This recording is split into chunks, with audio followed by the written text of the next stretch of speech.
Hi, so this week's column is about body sunscreens.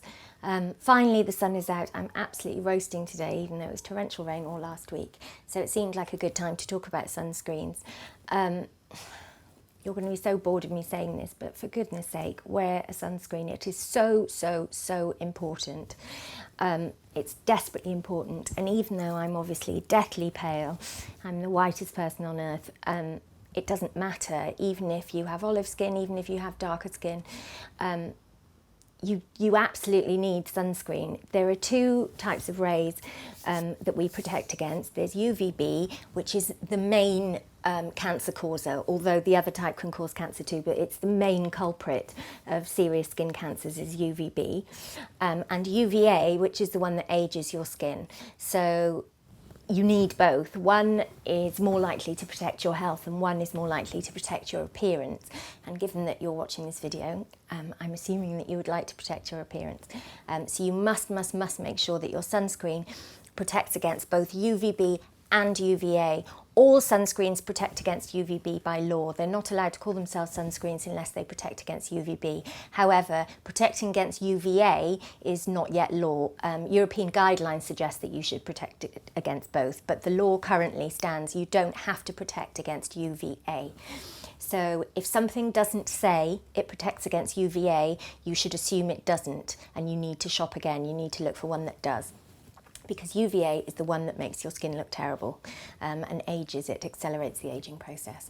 So it's so important that you wear one, important for your health and important for your appearance. I have only featured sunscreens in the column that protect against both, because I'm not entertaining the ones that only protect against UVB for a moment. And my favourites are in there. I really don't think you need to spend a lot of money on sunscreen, even though, to be honest, any broad spectrum sunscreen protecting against both types of rays is never cheap, to be perfectly honest. Even when you buy in Superdrug, you're looking about £6 or £7. It's never a couple of quid. The only one I featured that is very cheap is because it's tiny, but I wanted to mention it because I absolutely swear by it. This is Nivea Sun 30 SPF pocket size. I absolutely love it. I've got one in every handbag. I've got them all over the house. My kids never leave without it on them. They're so dinky and small, you can throw them in a buggy. You can put one in your handbag, one in the buggy, one in your medicine cabinets. You're never ever without it, because the problem with sunscreen, especially in this country, is you're often caught unawares. It can be horrible weather out. You can go out and suddenly it can be scorching sunlight. So just to always have one of these in your bag means you're never caught short. I've often handed them out when I'm out and about, because so often you do get stuck without sunscreen. I so recommend these. Whatever else you buy, do get a few of these. I just think it's an amazing product, and at the moment in Superdrug, I think they're like £2.50 or something. Really cheap. I think normally they're about a £5. They're a 30, but they also, I think, do a 50. They don't do anything lower, and quite rightly. I personally don't use any sunscreen lower than a 15 ever on myself, preferably a 20 or a 30, but at a push I will use a 15. I can't see how 8s and 10s are worth the paper they're written on. You can only stay out in the sun for a few minutes before they'll stop having an effect and you'll start to burn. So really go for a minimum of 15. And what we're seeing more and more is companies, really high profile, important, significant companies in the market, like Clinique, now will only do sunscreens of 15 and above. They no longer do 8s and 10s, because they're really, in my opinion, and in lots of people's opinions, not worth the paper they're written on. So you really want to be looking at a base level of protection of 15. And certainly if you have children, you want to be going to 30 or 50. The ones I've covered in the column, some are creams and lotions, some are sprays. There really is no difference. The sprays will rarely be clear. The sprays will normally be a sort of milk that you then have to rub in. So, I mean, there's not much benefit in having spray, but I do find generally that men prefer sprays, that children prefer sprays because they're a little bit more fun. And you can just spray them on and smooth them over.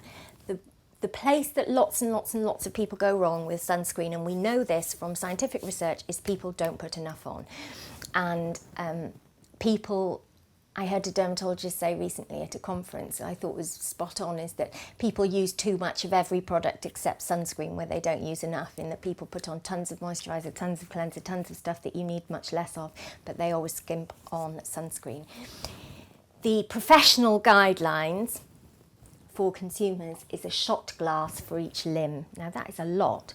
So there's a shot glass, and I filled it with sunscreen to show you how much that is. That's a serious amount of sunscreen. But if you're on the beach, this is what you need to be putting on. I mean, it's masses. That would be for one whole leg from ankle to the top of your thigh. You know, it's a lot and lot of product, but it's the only way you can be adequately protected if you're on a beach, for example. And again, that wants to be a high protection level, or you won't get the benefit from it. You also want to reapply, obviously, after swimming, or if you've been sweating a lot, so if you've been sunbathing all day, you want to repeat the process, another shot glass, because it will come off. It's only lotion, it's only cream. It will slide off and will need reapplying. There are certain brands that I really like. Boots, I really like, because all of Boots' own brand sunscreens protect against UVA and UVB, which I think is very important. So they're obviously a high street brand, really accessible, and yet they've made sure that they only stock own brand sunscreens that protect against both, that are broad spectrum. There are also other considerations to bear in mind when you're buying a sunscreen. If you have sensitive skin, or if you're worried about things like parabens, you may want to go the mineral route of sunscreens. And by that I mean that instead of using chemicals, a chemical sunscreen to block out the rays, they use natural ingredients like zinc. I'm trying to think, what do I have here that uses it? Gelique. Gelique uses titanium dioxide, and normally the giveaway sign of a titanium and zinc based sunscreen is that it'll be whiter. It'll usually be whiter, and it'll have a sort of lavender hue to it, a slightly kind of purpley hue, but it's definitely worth it if you suffer from sensitive skin, or as well if you have children. Lots of children respond better to a natural sunscreen, and what that does is it uses zinc to block out the sun instead of using chemicals, and that's something to bear in mind. They're a little bit more expensive generally, and as I say, you can normally see them more readily, but they're definitely worth investing in. Lizelle does a mineral one, Gelique. There are various ones on the market. Lots of children's ones use titanium dioxide. Another brand I really rate very highly, and it's not a sexy brand, but I think they're brilliant, is Ultrasome.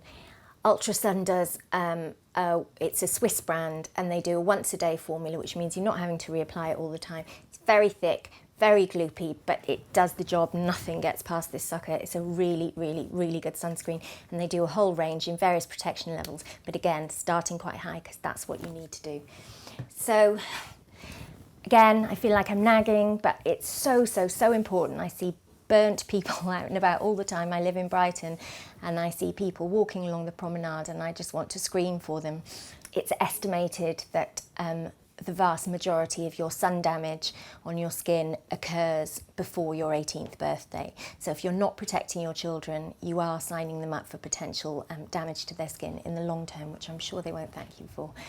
So it's so important, and we really are lagging behind as a country. I think because we live in a cold climate relatively, we think that sunscreen isn't something that we desperately need, the way they do in Australia, where obviously they have, you know, European skin in a very hot climate, so they're very conscientious about their sunscreen, and they have a high incidence of skin cancer, which they've kind of tried to stamp down on. But I think in this country, we're too complacent. I think it's so important to do. So please wear protection when you're out and about. And if you're on a beach holiday, go as high as you can possibly stand on your protection and reapply all the time. Thank you very much. I'll see you next week. Bye.